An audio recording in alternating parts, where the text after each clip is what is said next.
கடலினுடைய விரிவாக்கமாக தான் நான் ஆனைமலையை வந்து பார்க்குறேன். கட்டாயமாக அது படிக்கப்பட வேண்டிய நூல்கள்.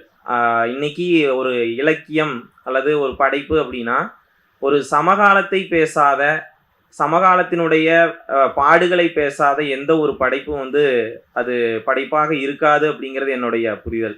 இல்லைன்னா அது வந்து ஒரு நுகர்வாக, ஒரு நுகர்வு மையமாகத்தான் போய் முடியும். இன்னைக்கு இருக்கக்கூடிய திரைப்படங்கள், நான் வகுப்புலையும் கூட 2 நாளா போய் மாணவர்களோடு உரையாடும்போது கேட்குறேன். அண்மையில வந்த சமூகத்தை பற்றி இருக்கக்கூடிய சிக்கலை பாடிய ஒரு ஒரு முக்கியமான ஒரு கதைக்களம்னா, இந்த வாழைங்கிற ஒரு படம் பத்தி சொல்லிட்டு இருந்தேன்.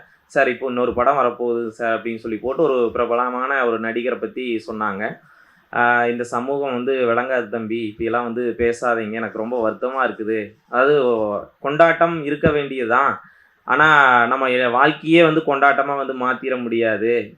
படைப்பு அப்படிங்கிறது எப்பவுமே திரைப்படமா இருந்தாலும் சரி, அது ஒரு படைப்பு, அது ஒரு இலக்கியம். அந்த நிலையிலிருந்து இந்த ஆனைமலை அப்படிங்கிறது சமூகத்தினுடைய பாடுகளை பேசியிருக்கக்கூடிய ஒரு முக்கியமான படைப்பு அப்படின்னு தோணுது.